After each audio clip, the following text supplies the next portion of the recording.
कांग्रेस नेताओं ने प्रदेश सरकार के 1 साल के कार्यकाल को पूरी तरह से फ्लॉप बताया है। कोटा के नयापुरा स्थित सर्किट हाउस में शनिवार को पूर्व मंत्री रघु शर्मा, जितेंद्र सिंह, पूर्व विधायक प्रहलाद गुंजल, विधायक सीएल प्रेमी, जिलाध्यक्ष रविंद्र त्यागी, भानु प्रताप सिंह मीडिया से रूबरू हुए। रघु शर्मा ने कहा कि राजस्थान की भाजपा सरकार पूरी तरह से ब्यूरोक्रेसी की सरकार है। मुख्यमंत्री केवल मंदिरों में दर्शन कर रहे हैं। 1 साल का जश्न मनाने से कुछ नहीं होता है।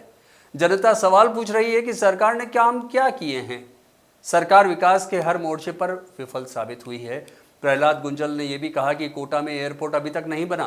सरकार पुराने एयरपोर्ट की जमीन को हजारों करोड़ में बेचकर सैकड़ों करोड़ों में एयरपोर्ट बनाएगी। कांग्रेस नेताओं ने भारतीय जनता पार्टी सरकार पर कई और भी गंभीर आरोप लगाए हैं।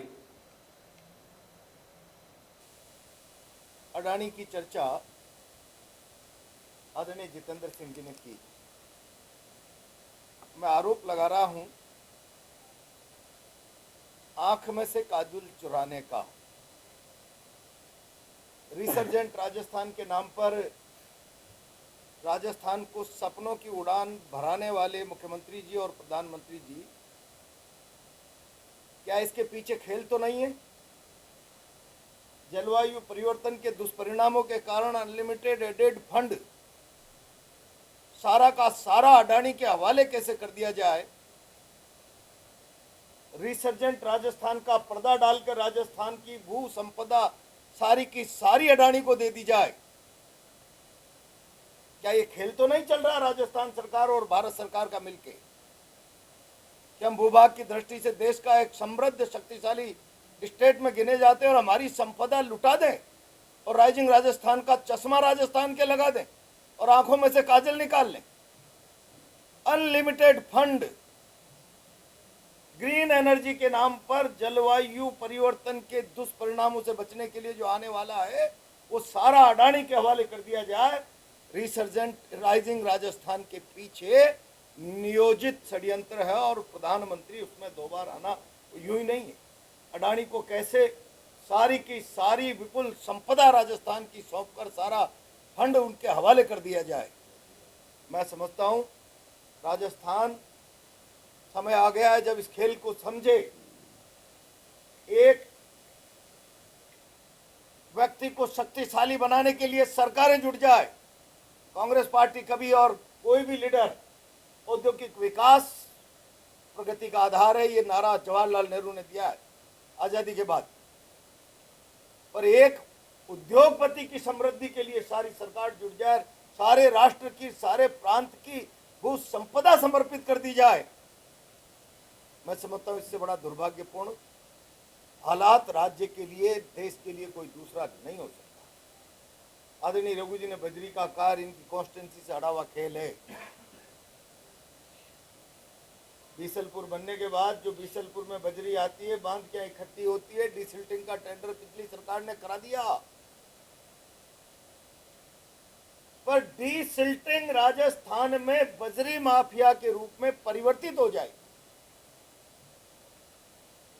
टेंडर पिछले राज्य में हुआ और सितंबर 7 से 13 के बीच में उस डिसिल्टिंग की गाद को 20 साल का शॉर्ट टर्म परमिट जारी करके राजस्थान में बेचने की अनुमति माइंस सेक्रेटरी ने दे दी। एसटीपी शॉर्ट टर्म परमिट और 20 साल का एक साथ, क्या खेल है ये? सरकार बजरी माफिया का चेहरा बन गई। बजरी माफिया का इसको गुनाहगार ठहराओगे? सारी सरकार इन्वॉल्व है इसमें। और आज प्रभाव किस पे पड़ रहा है? गरीब आदमी मकान नहीं बना पा रहा। 1400 रुपए टन बिजली कैसे बनाएगा? और नारे देते हैं हम प्रधानमंत्री आवास बना रहे हैं, हम लोगों को रोजगार दे रहे हैं। सरकार स्वयं राजस्थान में बजरी माफिया के काम में इन्वॉल्व है। मुझे एक लास्ट बात कहनी है। हवाई अड्डा हेमंत जी, 2014 के बाई इलेक्शन में बड़थुनिया की क्लिनिक के सामने की जनसभा की घोषणा, हवाई अड्डा नहीं आया तो अगला चुनाव नहीं लड़ूंगा, 2-3 तो लड़ लिए। और इन 10 सालों में मोदी जी की सरकार ने देश को 50 हवाई अड्डे दिए, उसमें कोटा को भारत सरकार के ओन फंड से हवाई अड्डा नहीं है। पहले इस हवाई अड्डे की जमीन को बेचेंगे और फिर हवाई अड्डा बनाएंगे। ये काम तो किसी भी पत्रकार के हवाले कर दीजिए ना। इसमें फिर बिरला जी और प्रधानमंत्री की राजस्थान सरकार और भारत सरकार की जरूरत कहाँ है?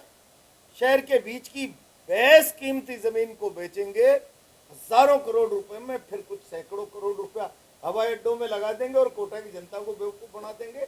ये खेल चल रहा है। अब कोटा